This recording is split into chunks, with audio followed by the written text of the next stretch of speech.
Hello student, welcome to my YouTube channel. Students, आज हम लोग देखने वाले हैं CSIR net mathematical science June 2011 का क्वेश्चन नंबर 23। तो आइए हम लोग स्टार्ट करते हैं।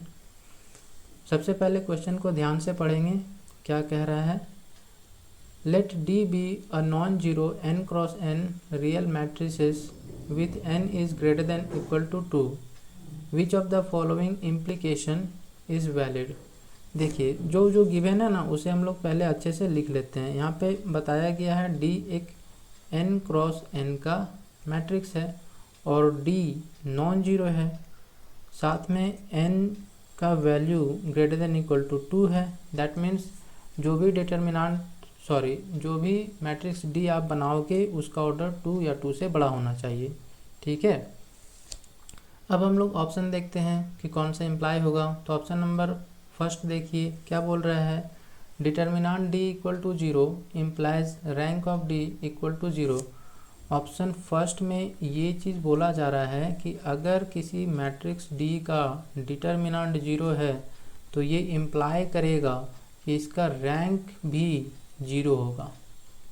ठीक, तो आइए अब हम लोग इसे काउंटर एग्जांपल से डिस्कार्ड करते हैं। तो रैंक क्या होता है, इसके पहले हम लोग ये देखेंगे। तो रैंक ऑफ मैट्रिक्स, यहाँ पे देखिए क्या बोला गया है। Rank of matrix number of Li column vector of a matrix. किसी भी मैट्रिक्स में जितने उसके नंबर ऑफ रोज या number of columns Li vector बनेंगे वही उसका रैंक होता है। ठीक है, एक एग्जांपल मैं आपको दे देता हूँ, जैसे 1 0 0 1। ठीक, तो इसमें देखिए दो लीनियरली इंडिपेंडेंट कॉलम वेक्टर है, एक ये बन गया और एक ये बन गया। लीनियरली इंडिपेंडेंट कॉलम वेक्टर का मतलब है, मान लीजिए ये C1 है और ये कॉलम C2 है, तो हम लोग C1 equal to alpha time C2 ऐसा कभी नहीं लिख पाएंगे। जैसे यहाँ पे क्या है, C1 कॉलम देखिए 1 0 है, यहाँ पे ये वाला कॉलम में देखना है 1 0, तो 1 0 इक्वल टू अल्फ़ा टाइम फिर यहाँ पे क्या है 0 1। ठीक है, तो हम लोग इसमें कोई भी अल्फ़ा ऐसा नहीं मिलेगा जो ये इक्वल हो जाए दोनों। ठीक है, यहाँ पे देखिए क्या हो जाएगा 1 इक्वल टू 0 इंटू अल्फ़ा 0, फिर यहाँ पे क्या है सेकेंड वाला, सेकेंड ऑर्डर पेयर में 0 equal to alpha into 1 alpha. तो यहाँ पे क्या बोल रहा है कि अल्फ़ा 0 आ रहा है, लेकिन अगर हम लोग अल्फ़ा यहाँ पे 0 पुट कर देंगे तो क्या हो जाएगा, ये पूरा 0 हो जाएगा, तो ये फिर कॉन्ट्राडिक्ट हो जाएगा। तो यहाँ पे ये क्या हो गया, Li कॉलम वेक्टर हो गया। तो Li कॉलम वेक्टर ऐसा ही होता है। ठीक है, मतलब कोई भी हम लोग कॉलम को दूसरे के अल्फ़ा टाइम मल्टीपल या स्केलर मल्टीपल में नहीं लिख पाएंगे, उसे हम लोग Li कॉलम वेक्टर बोलते हैं। तो रैंक क्या होता है, रैंक मतलब होता है नंबर ऑफ Li वेक्टर। ठीक, किसी भी मैट्रिक्स का कितने नंबर ऑफ Li वेक्टर है वही उसका रैंक होता है। रैंक को डिनोट करते हैं हम लोग R से। अब आइए फिर से हम लोग क्वेश्चन पे आ जाते हैं। क्वेश्चन नंबर ऑप्शन नंबर 1 में क्या बोला गया है। ऑप्शन नंबर 1 में ये बोल रहा है कि अगर डिटर्मिनेंट 0 है तो क्या रैंक भी 0 होगा। मैं आपको एक एग्जांपल देता हूँ। एक मैट्रिक्स कंसिडर कर रहे हैं और ये 2 क्रॉस 2 का मैट्रिक्स होना चाहिए, तो 2 क्रॉस 2 का ही मैट्रिक्स ले रहे हैं हम लोग 1 0 0 0। ठीक, अब इसमें देखिए अगर हम लोग इसका डिटर्मिनेंट निकालें तो क्या आ जाएगा। इसका अगर हम लोग डिटर्मिनेंट निकालें, डिटर्मिनेंट ऑफ D, तो वो 0 आ रहा है। अब इसका रैंक निकालेंगे तो rank number of Li column vector, तो number of Li column vector इसमें 1 ही दिख रहा है। ठीक है, तो इसका रैंक क्या आ जा रहा है, इसका रैंक 1 आ जा रहा है। लेकिन हम लोग को क्या बोला गया था ऑप्शन के अकॉर्डिंग कि अगर डिटर्मिनेंट 0 होगा तो ये इम्प्लाई कर देगा कि रैंक उसका 0 होगा।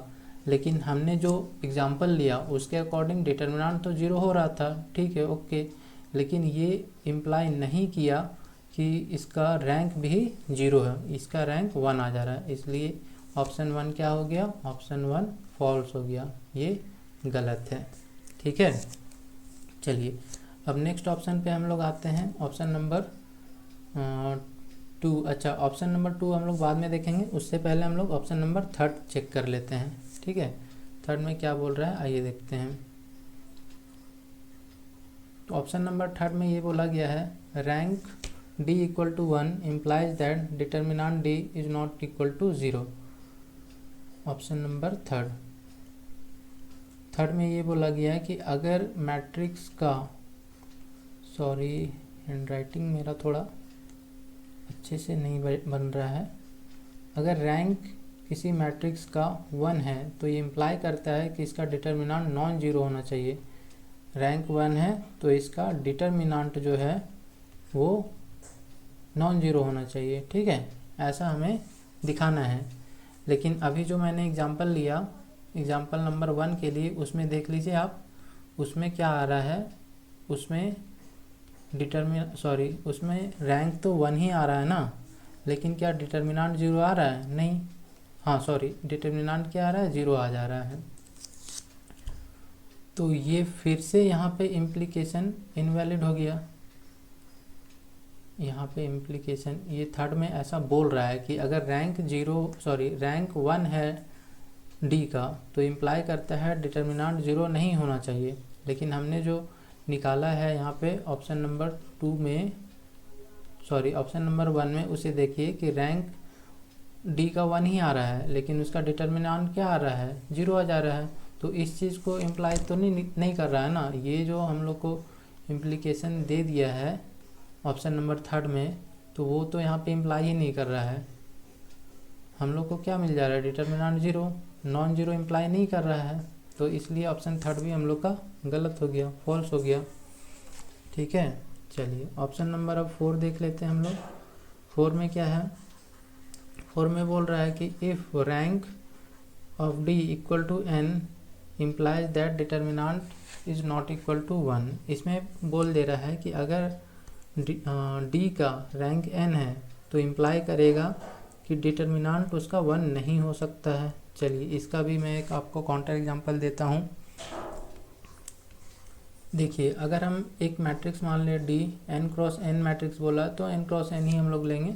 यहाँ पे ऑर्डर n बोला ना, rank of D equal to n बोल रहा है, तो हम लोग एक n क्रॉस n का मैट्रिक्स मानेंगे, ठीक।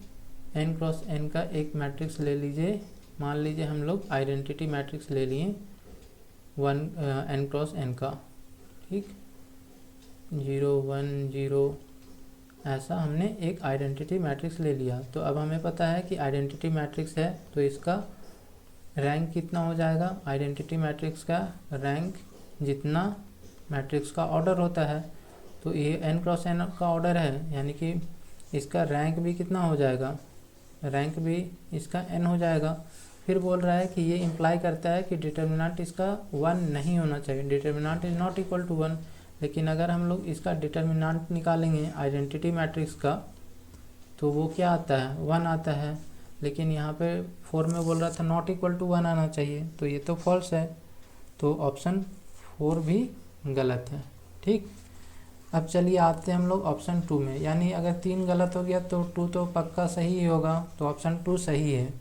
लेकिन ऑप्शन 2 सही कैसे है एक बार आपको मैं दिखा देता हूँ। देखिए ऑप्शन 2 में जो बोला गया है उसे जानने के लिए आपको मैट्रिक्स का रैंक का थोड़ा सा दूसरा डेफिनेशन भी जानना होगा, उससे आपको अच्छे से समझ में आएगा। रैंक का पहला डेफिनेशन तो ये मैंने बता दिया कि अगर rank number of li column vector या li रो मिल जाएगा किसी मैट्रिक्स में तो वही उसका रैंक होता है, ठीक। एक माइनर करके भी डेफिनेशन है, माइनर से हम लोग देखते हैं रैंक कितना आता है, तो वो मैं आपको डेफिनेशन दिखा दे रहा हूँ।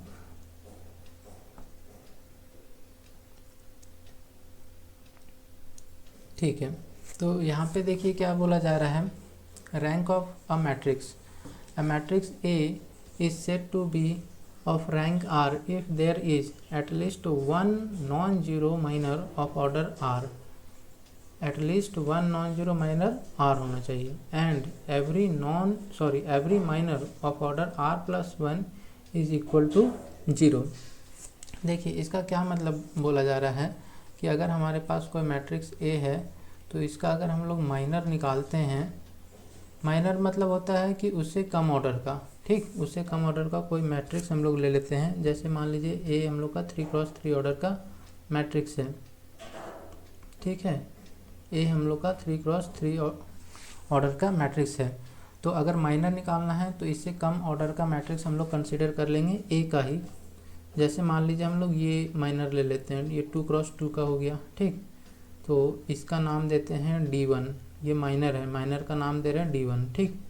1 0 0 1 ये माइनर हो गया। तो अगर हम इस माइनर को निकालें तो इसका डिटर्मिनांट क्या हो जाएगा, इसका डिटर्मिनांट हो जा रहा है 1, ठीक। तो ये क्या हो गया, नॉन जीरो माइनर कहलाएगा, क्योंकि इसका डिटर्मिनांट 1 आ गया, इसलिए ये नॉन जीरो माइनर हो गया। इसका ऑर्डर कितना है, 2x2। ओके, तो फर्स्ट वाला देखिए क्या कह रहा है, कह रहा है कि at least 1 non zero minor of order R, कम से कम एक नॉन जीरो माइनर मिलना चाहिए ऑर्डर आर का। तो यही समझ लीजिए कि ये एक नॉन जीरो माइनर मिल गया 2 ऑर्डर का। ऑर्डर का मतलब यहाँ पे आर हम लोग 2 मान के चल रहे हैं, 2 ऑर्डर का। फिर सेकंड में क्या कह रहा है कि every minor of order r+1 is equal to 0। इससे बड़ा कोई भी माइनर लें तो वो हमेशा 0 आना चाहिए। तो इससे बड़ा 2x2 से बड़ा क्या हो जाएगा, 3x3 ऑर्डर का ही माइनर मिलेगा फिर। तो उससे बड़ा कोई भी माइनर लेंगे तो वो 0 होना चाहिए, यानी कि अब 3x3 का लेंगे तो वो तो एक खुद ही हो जाएगा। तब इसका डिटर्मिनांट निकालेंगे तो इसका डिटर्मिनांट क्या आ जा रहा है, तो इसका डिटर्मिनांट 0 ही होगा। तो इससे बड़ा यानी r+1 यानी कि 3x3 का माइनर हम लोग निकालें तो वो 0 आ गया, यानी कि इस केस में इसका मैट्रिक्स का रैंक कितना आ जाएगा। तो हम लोग को सबसे बड़ा माइनर कौन सा मिला, नॉन वैनिशिंग वाला 2x2 का, यानी कि इसका रैंक 2 आ गया, ठीक है। तो यहाँ पे रैंक का डेफिनेशन क्या दिया गया है, maximum order of its non vanishing minor, ठीक है। जो भी मैक्सिमम ऑर्डर का नॉन वैनिशिंग माइनर मिलता है वही मैट्रिक्स का रैंक होता है, ठीक है। तो इसी तरह हमने यहाँ पे हम लोग को मैट्रिक्स का ये डेफिनेशन लेके चलना पड़ेगा। चलिए अब फिर से हम लोग आते हैं ऑप्शन नंबर 2 के लिए। ऑप्शन नंबर 2 में क्या बोला गया है, determinant D equal to 1 implies that rank of D is not equal to 1। Determinant 1 होना चाहिए, इम्प्लाई करना चाहिए कि रैंक इसका 1 नहीं होगा, ठीक है।